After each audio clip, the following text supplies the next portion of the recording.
11 फरवरी 1979 को जब ईरान में इस्लामिक रेवोल्यूशन हुआ था, उस दिन से ईरान को पता था एक दिन आएगा जब अमेरिका और इसराइल उस पर इस तरह से युद्ध करेंगे। और इसके बजाय कि इतने आर्थिक प्रतिबंध लगे ईरान पे, तब भी उसने एक स्ट्रॉन्ग रिटेलिएशन मैकेनिज्म इसने इन 47 सालों में तैयार किया।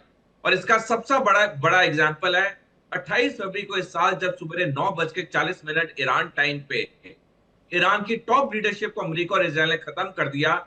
1 घंटे के अंदर ईरान ने पलटवार हमले करने शुरू कर दिए जो आज तक थम नहीं रहे हैं। जहां तक बात है इसराइल की और अमेरिका की, इनको लगा था कि इनके दो जो सैनिक लक्ष्य थे, एक था टॉप लीडरशिप को मारना और दूसरा था रेजिम चेंज करना। इनको लगा कि जब हम इनकी टॉप लीडरशिप को मार देंगे तो ईरान के नागरिक सड़कों पे आएंगे, ईरान अमेरिका और इसराइल के पक्ष में खड़े होंगे और रातों रात वहां रेजिम बदल जाएगी।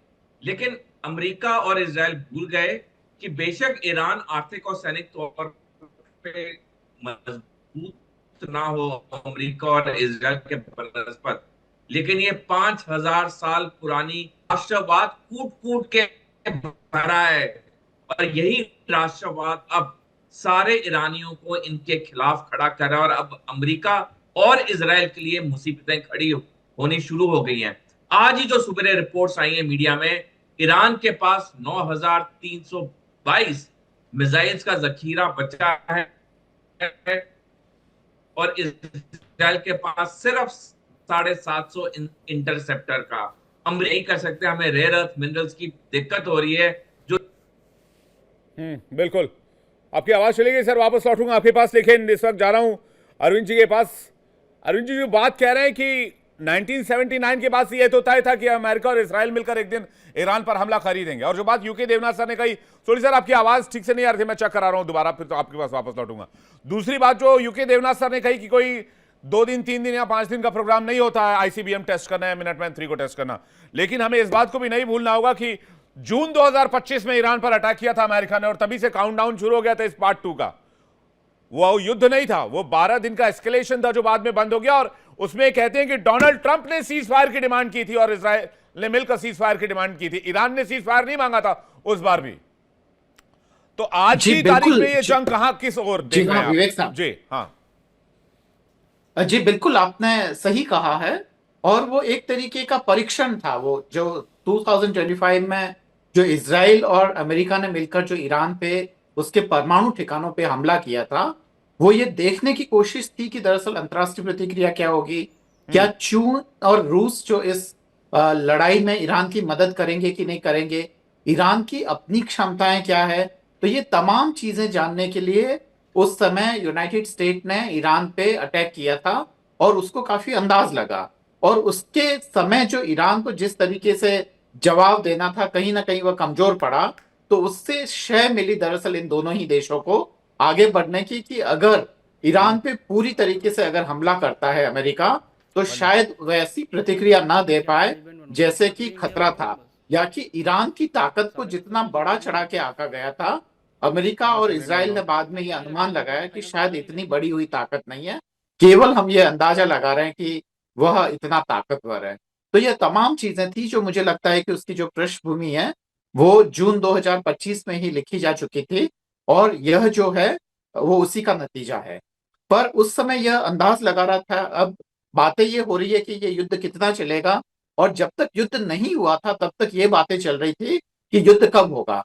अब मसला ये है कि जो डिप्लोमेसी से आगे अगर हम चीजों को देखें, तो हमें जो खासकर नव साम्राज्यवाद और जो खासकर नव उपनिवेशवाद को जानने वाले लोगों के लिए बिल्कुल भी आश्चर्य नहीं है कि अमेरिकन जो व्यवस्था है उसमें यह चीज पहले से ही यह तय है कि उसके लाभ को पाने के लिए वो दरअसल नए नए जो फायदे के सौदे या रिसोर्स पे कंट्रोल करने के लिए ईरान जैसे देशों को टारगेट करेंगे। तो ये अमेरिकी व्यवस्था का अंतर विरोध है कि ये इस तरीके के हमले होने ही थे, उसको बहुत लंबे समय तक नहीं रोका जा सकता है। और हमें यह भी पता है कि इन्हीं हमलों के कारण वहां के जो खासकर हथियार बनाने वाले जितने भी लोग हैं उनके शेयर्स जो है वो काफी ऊपर गए हैं, और इससे काफी लोगों को फायदा हो रहा है, जिसकी तरफ हमें ध्यान देना होगा विवेक साहब। जी सोली सर अपनी बात पूरी कर लीजिएगा आप, फिर मैं यूके देवनाथ सर आपके पास आ रहा हूं। सोली सर। विवेक जी, तो जब ये इन्होंने पलटवार हमला किया 1 घंटे के अंदर, हाँ। उसके बाद जिस तरह से ये ताबड़तोड़ हमले कर रहा है, बल्कि पूरी दुनिया के इतिहास में ईरान ही इकलौता देश है जो इस वक्त 10 फ्रंट वॉर लड़ रहा है। और मैं उनकी हिम्मत की दाद देना चाहूंगा कि वो 10 फ्रंट पे वॉर लड़ रहे हैं और वो पीछे हटने के लिए बिल्कुल तैयार नहीं है। तो अमेरिका और इसराइल के लिए तो कठिनाइयां बहुत बढ़ने वाली हैं। इनका जो इंटरसेप्टर का जखीरा है अमेरिका इसराइल का, वो कम होते जा रहा है। आने वाले समय में तो ये दोनों देशों के लिए बहुत दिक्कत होगी। पिछले साल भी जब 12 दिन का युद्ध हुआ, पहल अमेरिका और इसराइल ने की थी युद्ध खत्म करने की, जिसे अंग्रेजी में कहते हैं they had to blink first. इस बार भी युद्ध चाहे 4 हफ्ते चले, 4 महीने या 4 साल, इस बार भी ब्लिंक फर्स्ट अमेरिका और इसराइल को करना होगा। विवेक जी, अभी मीडिया में खबरें आ रही हैं कि 67 अमेरिकी सैनिकों की मौत हुई है। अब कितना सच है कितना झूठ है हम कुछ कह नहीं सकते, लेकिन फैक्ट तो ये है कि अमेरिका भी पूरी अपनी जानकारी नहीं दे रहा है। जब ये जो पहले 6 सैनिकों की मौत हुई, वो उसी दिन हो गई थी। अमेरिका ने 24 घंटे छुपा के रखा। आप पहले 1 का फिगर रिलीज किया, 2 का किया, फिर 6 का किया।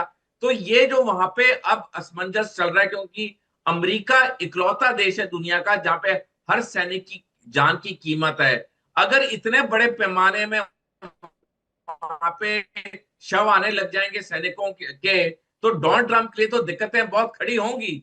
तो ये जो युद्ध है ये डेफिनेटली अमेरिका और इसराइल के पक्ष में नहीं जा रहा है। उनको पहली सैनिक सफलता जरूर मिली जब उन्होंने पूरी टॉप लीडरशिप को खत्म कर दिया, लेकिन उसके बाद ये जो युद्ध को खींच रहे हैं, ये दोनों देशों के लिए दिक्कत होगी। 12 मोर्चों पर 12 फ्रंट पे जंग कर रहा है ईरान, ये वाकई बड़ी बात है। यूके देवनाथ सर का रिएक्शन चाहेंगे। यूके देवनाथ सर, यहां से कोई दिशा नहीं है इस जंग में। आज ही ईरानी विदेश मंत्री ने साफ किया है, विदेश मंत्रालय ने साफ किया है कि हमारा अमेरिका से बातचीत का कोई मूड नहीं है, हम अमेरिका से बातचीत नहीं करेंगे। और उधर भी परमाणु बम दिखाकर मसल फ्लेक्स कर रहे हैं और इधर भी चुपके चुपके कुछ ना कुछ तैयारी तो कर ही रहे होंगे, जैसे कि आलोक सर भी डर्टी बॉम्ब के बारे में बात कर रहे थे। विवेक देखो, ईरान की क्या नीति है, रणनीति क्या है। ईरान चाहता है कि अमेरिका के जो मित्र देश हैं खाड़ी में, उन पर दबाव डाला जाए, ताकि अमेरिका के मित्र देश जो खाड़ी में हैं, चाहे कुवैत हो, अबू धाबी है, सऊदी अरेबिया है, इराक है, ओमान है, कतार, बहरीन है, ये दबाव डालें अमेरिका पर कि हुजूर बहुत हो गया, अब आप ईरान को तंग करना बंद करो, नहीं तो ईरान हमें तंग करता रहेगा। और ये प्रेशर काफी हद तक काम कर रहा है। दूसरा प्रेशर ईरान जो काम कर रहा है रणनीति के तहत, वो ये है कि उसने स्ट्रेट ऑफ हॉर्मुज को बंद करने की कोशिश की है। और जो तेल अमेरिका, यूरोप या अमेरिका के दोस्त मुल्कों की तरफ जा रहा है, कच्चा तेल, स्ट्रेट ऑफ हॉर्मुज से कच्चा तेल जाता है, समझिए जापान, दक्षिण कोरिया, ऑस्ट्रेलिया, कनाडा, ये सब अमेरिका के मित्र हैं। उसको ईरान स्ट्रेट ऑफ हॉर्मुज में बाधित कर रहा है।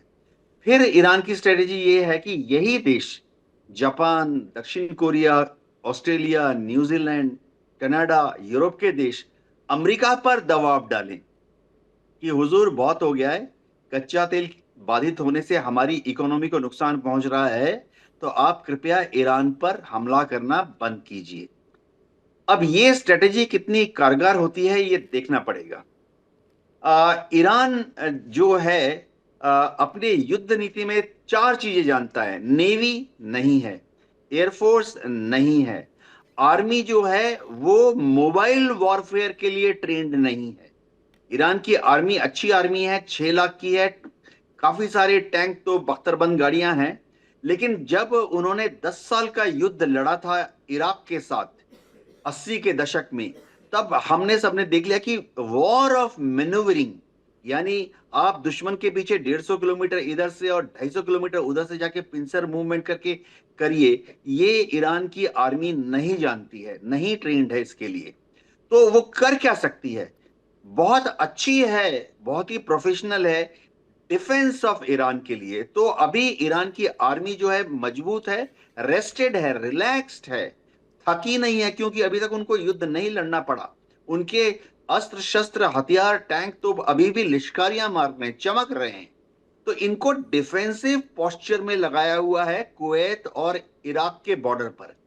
देखिए, जो इराक का बॉर्डर है ईरान के साथ वो 1700 किलोमीटर लंबा है। तो ये 6 लाख की जो आर्मी है ज्यादातर डिप्लॉयड है इराक के बॉर्डर से फॉर डिफेंसिव वॉरफेयर। आईआरजी आईआरजी के पास जितने भी रॉकेट मिसाइल हैं, लंबी दूरी की बात कर रहा हूं, छोटे वाले नहीं, जितने भी रॉकेट मिसाइल हैं लंबी दूरी वाले, उनमें से 1/3 का इस्तेमाल पिछले 6 दिन के युद्ध में ईरान ने कर लिया है। अब आईआरजी को भी मालूम है कि अगर वो इसी रेट से लंबी दूरी के रॉकेट्स एंड मिसाइल्स को फायर कर देंगे तो अगले 6 और 6 12 दिन के अंदर उनके सारे रॉकेट और मिसाइल खत्म हो जाएंगे।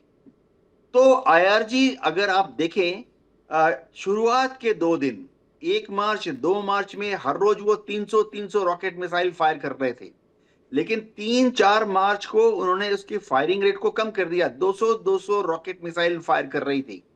अब पिछले 2 दिन से अगर आप देखें, आईआरजी अपने रॉकेट्स एंड मिसाइल्स को कंजर्व कर रही है, बचा रही है, ताकि अगर युद्ध लंबा चले तो उसके पास कुछ रॉकेट मिसाइल हाथ में होने चाहिए। तो आज अगर आप देखें, उन्होंने महज करीबन 100 या 150 मात्र रॉकेट मिसाइल मारे हैं। इसका मतलब क्या है? ईरान की रिजीम जानती है कि जिस दिन उनके रॉकेट्स और मिसाइल्स खत्म हो जाएंगे, उस दिन अमेरिकन जो एयरफोर्स है, नेवी है, उसके शिप्स हैं, वो और ज्यादा भयंकर हमला करने के लिए फ्री हो जाएंगे। ये समझना पड़ेगा। अब नहीं, यूएस लेकिन इसमें एयरफोर्स तो ने अब ऑलरेडी, यूके देवनाथ सर, इसमें रूस की भी एंट्री हो गई है। अभी थोड़ी देर पहले मैंने ब्रेकिंग न्यूज बताई, रूस देखा पूरे यूरोप का गैस बंद कर देंगे अगर ईरान पर हमले नहीं रुके। हाँ विवेक जी, ये जो चीज है पहले से ही मालूम था और कि ये भी कहा है रूस, कि ईरान ने सैन्य मदद नहीं मांगी अभी तक, अगर वो मांगेंगे तो हम सैन्य मदद भी भेजेंगे। देखिए, जब यूक्रेन का युद्ध चालू हुआ उस वक्त, मैं 22 फरवरी 2023 से पहले की बात कर रहा हूं, उस वक्त रूस यूरोप की टोटल एनर्जी रिक्वायरमेंट का 40% देता था, खास तौर से जो गैस है, चाहे लिक्विड एलएनजी हो या सीएनजी हो। लेकिन पिछले 3 साल में नाना कारणों से अब यूरोप अपनी एनर्जी रिक्वायरमेंट का महज 15% रूस से लेता है। तो डिपेंडेंसी रूस पर कम हो गई है। दूसरी बात यह है कि क्या रूस ईरान को सहयोग दे सकता है? ये समझना पड़ेगा कि रूस की जो ऑर्डिनेंस फैक्ट्रीज हैं, सरकारी फैक्ट्री होती है रूस में जो हथियार बनाती हैं, वो हर रोज इतने टैंक के गोले, तोप के गोले, आरपीजी और मिसाइल बनाते हैं, एंटी टैंक मिसाइल, वो यूक्रेन के युद्ध में खप जाते हैं। उसके बाद उनके पास कोई सरप्लस बचता नहीं है जो कि फिलहाल अभी वो ईरान को दे सके। लॉजिस्टिक सप्लाई चेन देखिए, ईरान का पूरा जो आसमान है अब अमेरिका की एयरफोर्स के कंट्रोल में है।